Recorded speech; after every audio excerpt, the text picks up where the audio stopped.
Mr. Sherlock Holmes, who was usually very late in the mornings, save upon those not infrequent occasions when he was up all night, was seated at the breakfast table.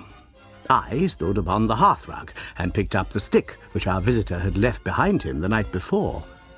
It was a fine, thick piece of wood, bulbous-headed, of the sort which is known as a Penang lawyer. Just under the head was a broad silver band, nearly an inch across, to James Mortimer, M.R.C.S., from his friends of the C.C.H., was engraved upon it, with the date 1884.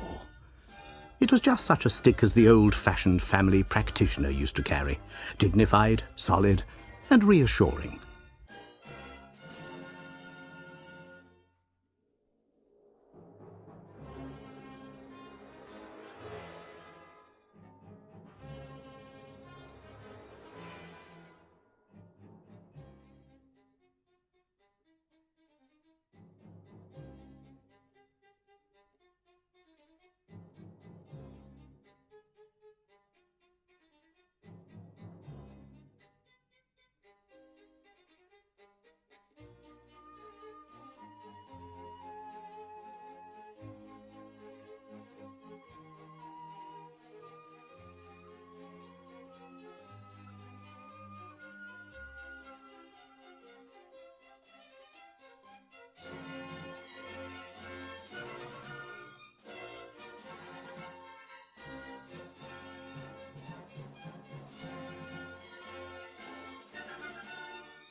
"Well, Watson, what do you make of it?" Holmes was sitting with his back to me, and I had given him no sign of my occupation. "How did you know what I was doing? I believe you have eyes in the back of your head." "I have at least a well-polished, silver-plated coffee-pot in front of me," said he. "But tell me, Watson, what do you make of our visitor's stick? Since we have been so unfortunate as to miss him and have no notion of his errand, this accidental souvenir becomes of importance. Let me hear you reconstruct the man by an examination of it." "I think," said I, following as far as I could the methods of my companion, "that Dr. Mortimer is a successful, elderly medical man, well esteemed, since those who know him give him this mark of their appreciation."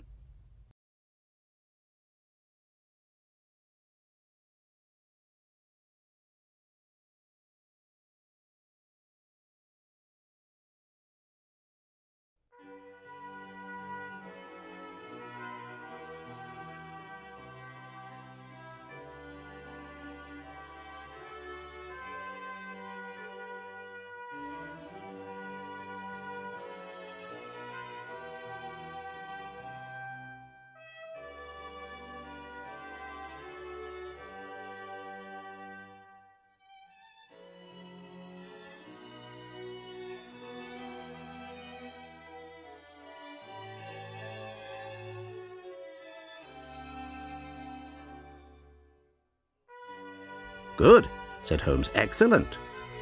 I think also that the probability is in favour of his being a country practitioner who does a great deal of his visiting on foot." "Why so?"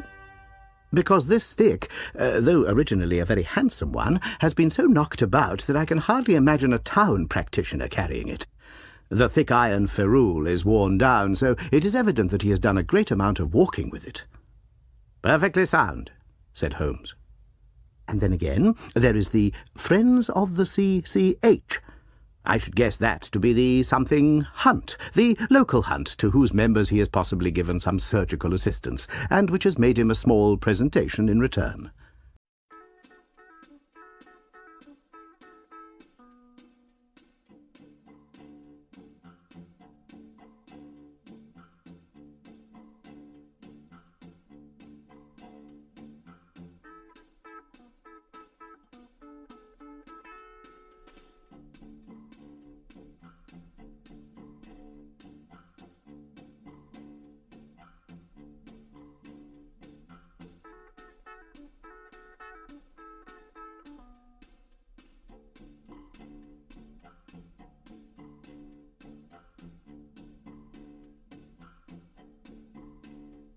"Really, Watson, you excel yourself," said Holmes, pushing back his chair and lighting a cigarette. "I am bound to say that in all the accounts which you have been so good as to give of my own small achievements, you have habitually underrated your own abilities. It may be that you are not yourself luminous, but you are a conductor of light. Some people, without possessing genius, have a remarkable power of stimulating it. I confess, my dear fellow, that I am very much in your debt."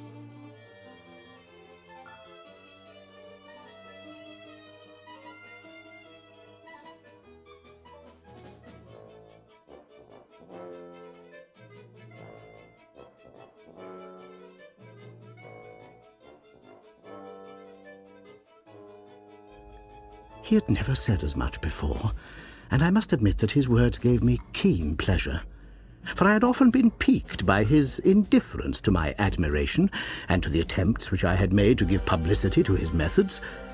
I was proud, too, to think that I had so far mastered his system as to apply it in a way which earned his approval. He now took the stick from my hands and examined it for a few minutes with his naked eyes. Then, with an expression of interest, he laid down his cigarette, and carrying the cane to the window, he looked over it again with a convex lens. "Interesting, though elementary," said he as he returned to his favourite corner of the settee. "There are certainly one or two indications upon the stick. It gives us the basis for several deductions."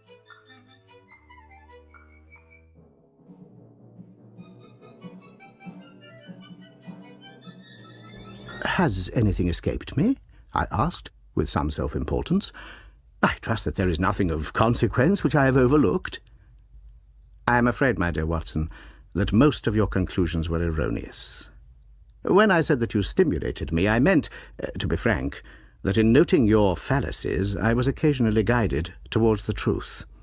Not that you are entirely wrong in this instance. The man is certainly a country practitioner, and he walks a good deal.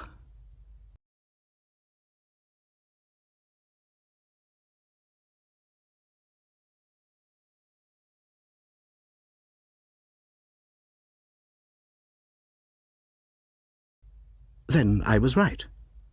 To that extent. But that was all. No, no, my dear Watson, not all. By no means all.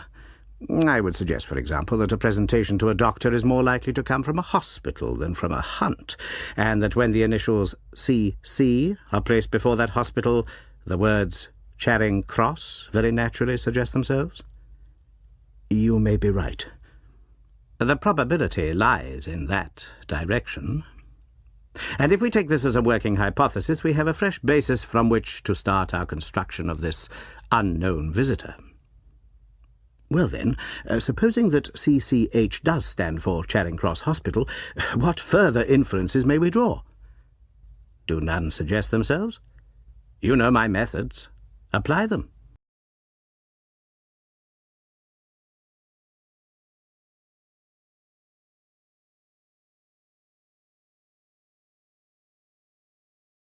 I can only think of the obvious conclusion that the man has practised in town before going to the country. I think that we might venture a little farther than this. Look at it in this light. On what occasion would it be most probable that such a presentation would be made? When would his friends unite to give him a pledge of their goodwill? Obviously, at the moment when Dr. Mortimer withdrew from the service of the hospital in order to start in practice for himself. We know there has been a presentation. We believe there has been a change from a town hospital to a country practice. Is it then stretching our inference too far to say that the presentation was on the occasion of the change? It certainly seems probable.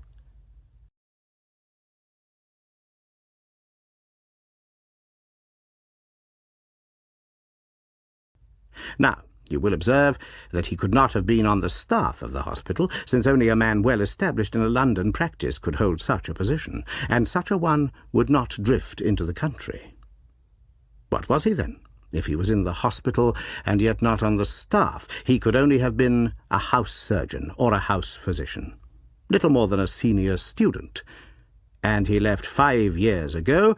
The date is on the stick. So your grave, middle-aged family practitioner vanishes into thin air, my dear Watson, and there emerges a young fellow, under 30, amiable, unambitious, absent-minded, and the possessor of a favourite dog, which I should describe roughly as being larger than a terrier and smaller than a mastiff.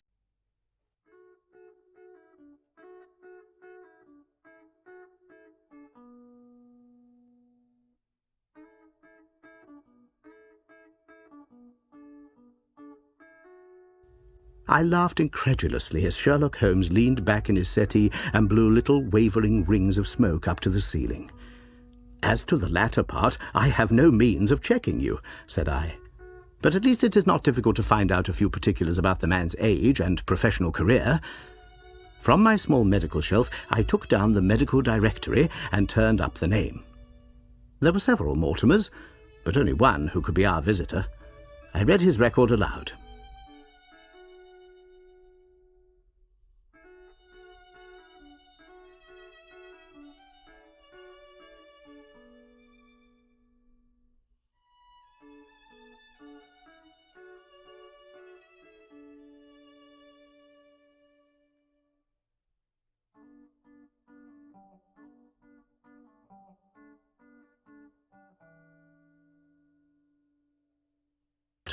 James, M.R.C.S., 1882, Grimpen, Dartmoor, Devon.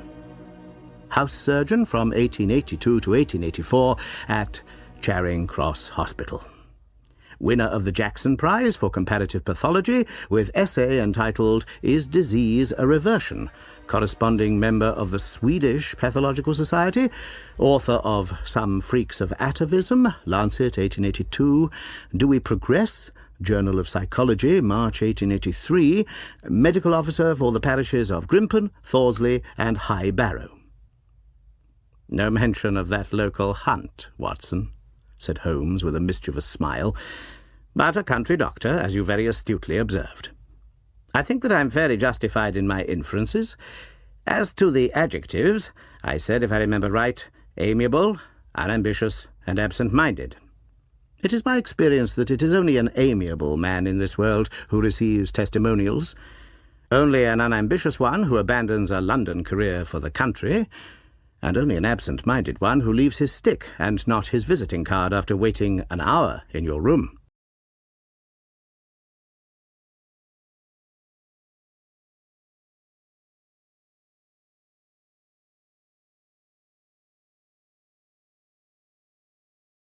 "The dog has been in the habit of carrying this stick behind his master.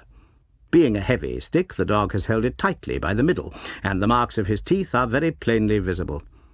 The dog's jaw, as shown in the space between these marks, is too broad, in my opinion, for a terrier, and not broad enough for a mastiff. It may have been— Yes, by Jove, it is a curly-haired spaniel." He had risen and paced the room as he spoke. Now he halted in the recess of the window. There was such a ring of conviction in his voice that I glanced up in surprise.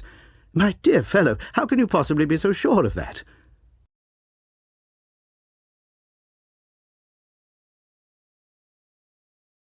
"My dear fellow, how can you possibly be so sure of that?" "For the very simple reason that I see the dog himself on our very doorstep. And there is the ring of its owner. Don't move, I beg you, Watson. He is a professional brother of yours, and your presence may be of assistance to me.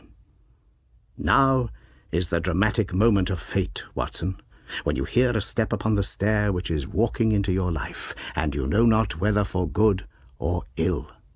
What does Dr. James Mortimer, the man of science, ask of Sherlock Holmes, the specialist in crime? Come in."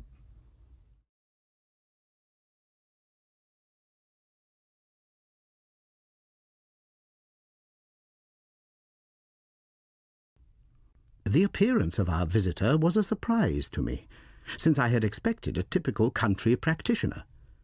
He was a very tall, thin man with a long nose like a beak, which jutted out between two keen grey eyes set closely together and sparkling brightly from behind a pair of gold-rimmed glasses. He was clad in a professional but rather slovenly fashion, for his frock-coat was dingy and his trousers frayed. Though young, his long back was already bowed, and he walked with a forward thrust of his head and a general air of peering benevolence. As he entered, his eyes fell upon the stick in Holmes's hand, and he ran towards it with an exclamation of joy. "I am so very glad," said he. "I was not sure whether I had left it here or in the shipping office. I would not lose that stick for the world."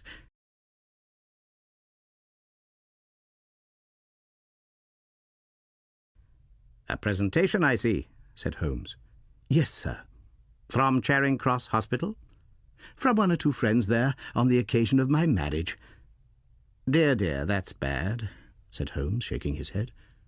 Dr. Mortimer blinked through his glasses in mild astonishment. "Why was it bad?" "Only that you have disarranged our little deductions.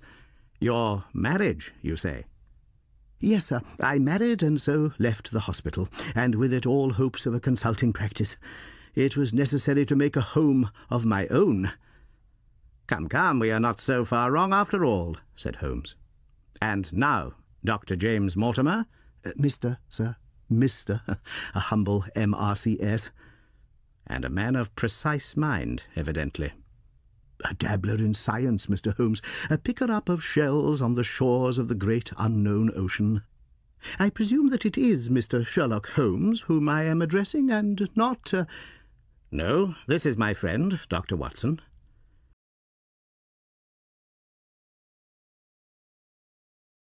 "Glad to meet you, sir. I have heard your name mentioned in connection with that of your friend. You interest me very much, Mr. Holmes. I had hardly expected so dolichocephalic a skull, or such well-marked supraorbital development. Would you have any objection to my running my finger along your parietal fissure? A cast of your skull, sir, until the original is available, would be an ornament to any anthropological museum.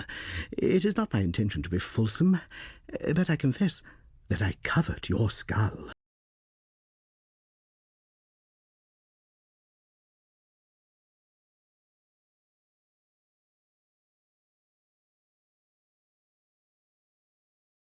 Sherlock Holmes waved our strange visitor into a chair. "You are an enthusiast in your line of thought, I perceive, sir, as I am in mine," said he. "I observe from your forefinger that you make your own cigarettes. Have no hesitation in lighting one." The man drew out paper and tobacco and twirled the one up in the other with surprising dexterity. He had long, quivering fingers, as agile and restless as the antennae of an insect. Holmes was silent, but his little darting glances showed me the interest which he took in our curious companion.